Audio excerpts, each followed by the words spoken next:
Welcome to the RN to Writer Show, where we help nurses and other healthcare professionals become freelance writers. I'm your host, Elizabeth Haynes, and I'm a nurse, but I made my living as a freelance writer. In fact, I was a six-figure freelance writer working only part-time hours. And today, my jam is coaching other healthcare professionals on how to do this too.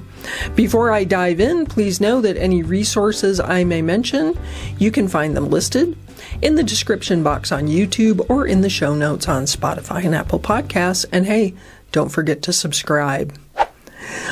All right, today we're talking about a common topic that comes up in response to the advertising we do. Many of you who are watching this show became aware of RN to Writer through an advertisement, most likely on Facebook or potentially here on YouTube or Instagram or even TikTok. And one of the most frequent comments that comes up is, "What the French is freelance writing? I have never heard of this. This has got to be a scam. I don't understand how this works. How do you get paid? Is this multi-level marketing? Yada, yada, yada." So I wanted to take a moment to address that today because those are all legitimate questions. I completely understand people's skepticism when they see our ad saying, "You can make six figures as a writer," and they're like, "No, I can't." So I totally get that. And if you are one of those people, or you were one of those people, today's podcast is for you. So the first point I want to make is just because you've never heard of something before doesn't mean it's a scam or invalid in some way. Part of our mission here at RN to Writer is, in fact, to expose as many nurses and healthcare professionals that we can to this fantastic hidden career or hidden industry of freelance writing because people have never heard of it. And because there is a persistent myth, at least in America, that writers and other creatives, you can't possibly make a living at that. People cry if their child wants to get an English degree because they think or an art degree because they think they're going to starve to death. And I get that, but it's not true. Especially in this day and age, with the internet exploding, with creative arts and skills at an all-time high in demand. I mean, who do you think animates video games? Who do you think writes all the news stories for the 24-hour news cycle for the thousands of sites? Who do you think creates all the illustrations for those things? It's writers and artists who do that. And yes, we can get paid very nicely for doing it, by the way. So don't think that just because you've never heard of writing, you've never heard of freelancing, that means that it's a sham and you can't make any money at this, because I'm here to tell you you can. Now, related to that skepticism about is this even a legitimate industry, for some reason, a lot of people think that freelance writing is some sort of pyramid, multi-level marketing thing. I don't know where that comes from, but I also want to debunk that. Freelance writing is actually a venerable industry that goes back, I'm going to say decades, but possibly centuries. There have been many well-known writers, in fact, who started out as freelancers. Hunter S. Thompson, one of my favorites, comes to mind. So the freelance writing industry works like this. There are millions of websites, corporations, and publications who need written materials, web pages, news articles, video scripts to promote their products. And they don't employ staff writers usually to do those things. Instead, they either contract directly with a writer like me. I've, by the way, written all of those things that I just gave in those examples. Or they contract with a marketing agency who supplies the creative talent to produce the materials that the company needs or the publication. That's how this industry works. There's no multi-level marketing element to it. You are not recruiting your friends and taking a percentage of articles that they sell. Freelance writing is much more akin to becoming a plumber. and you set up shop as a plumber and you go and you serve customers. That's exactly how freelance writing is. You set up your own bona fide business as a freelance writer and you go out and you serve customers who need the service that you provide. It's pretty much that simple. No recruiting friends, no strong-arming people into buying products they don't really want, but you're their friend, so they're going to pony up for it this time. This is a bona fide business, and you offer a service called writing, and you go and write. It's pretty simple. And lastly, a question that people have, going back to the whole starving artist thing, but you can't really make a living as a writer. Oh, I'm here to tell you, yes, you can. So I was just talking about how you set up a bona fide business and you offer a service to companies or publications who need your service. Well, that service can be very lucrative. We, as writers, generally get paid by the piece or the project.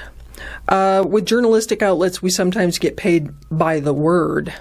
And so the next question is, okay, but what are those rates? Well, part of the beauty of being a freelancer is, A, you can set your own rates, and B, you usually can negotiate rates, or you can negotiate aspects of a contract that make you more efficient so that your effective hourly rate rises up. By the way, these are all concepts we talk about in depth at length in our Get Paid Well to Write program, courses and coaching, which you can learn about from the link in the description box.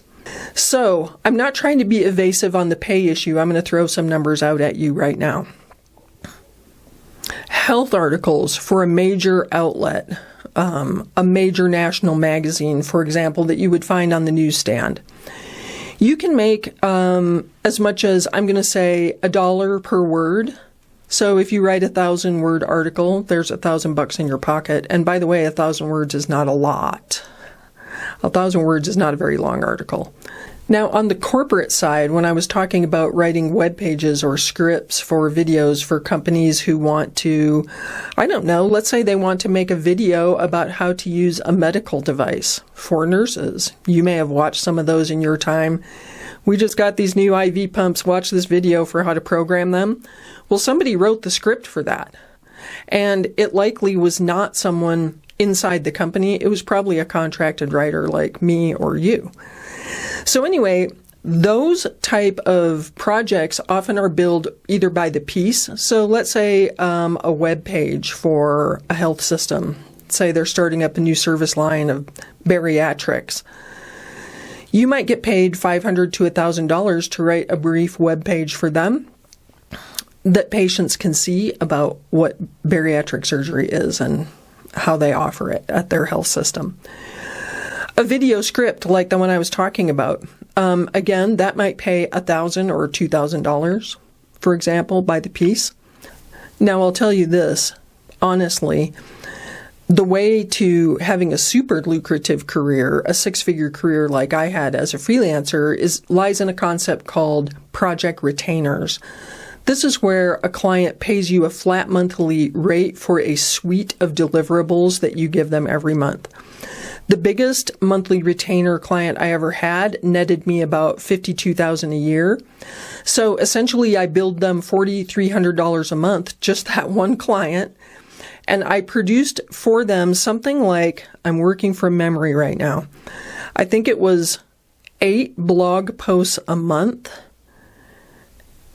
and a couple of web pages or something along those lines.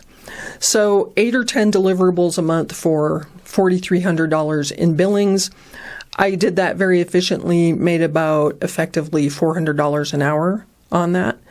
So again, just to illustrate the possibilities here as a freelance writer when you're a nurse. Now, are you going to come out of the gate charging $4,300 a month to a client? No. It takes a little time to work up to that, not from the standpoint that you don't deserve to be paid that much, because you do. The reason it takes a little while to ramp up to that is because you have to learn how the industry works. You have to learn how to write proposals. You have to learn how to do a smidgen of negotiation to get what you need. And you generally need to learn how to serve clients so that they want to do business on that level with you. Believe me when I tell you, you do deserve to be paid that, no matter how little experience you have. This is not like nursing where you start out on the lowest rung and you work your way up hourly. You get to set your rates. You should never settle, even as a brand new writer, never settle for less than 25 to 30 cents per word equivalent. So if somebody's wants you to write a 1,700 word blog post for $50, no. I don't care if you have no experience, don't take that gig. It's not worth it. That's a whole other conversation that I don't have time to go into, but again, that's exactly the stuff that we discuss in depth in our Get Paid Well to Write program. So if that interests you, go check that out and come and join us. Okay, I want to wrap this up. In this podcast, I wanted to cover what the heck freelance writing actually is, how it works, debunk some of the myths, like it must be a scam because I've never heard of it, or it must be multi-level marketing. It's neither of those things. And I wanted to just give you an idea of exactly how much money you can make as a writer, because I hope that you'll come and join us. We need more nurse writers, more healthcare professionals. Okay, thank you for listening to this episode of the RN to Writer Show. I'm your host, Elizabeth Haynes. Don't forget to subscribe on YouTube and Spotify and Apple Podcasts. Follow us over there. All the resources I mentioned are listed in the description box or the show notes. And until next time, keep pitching.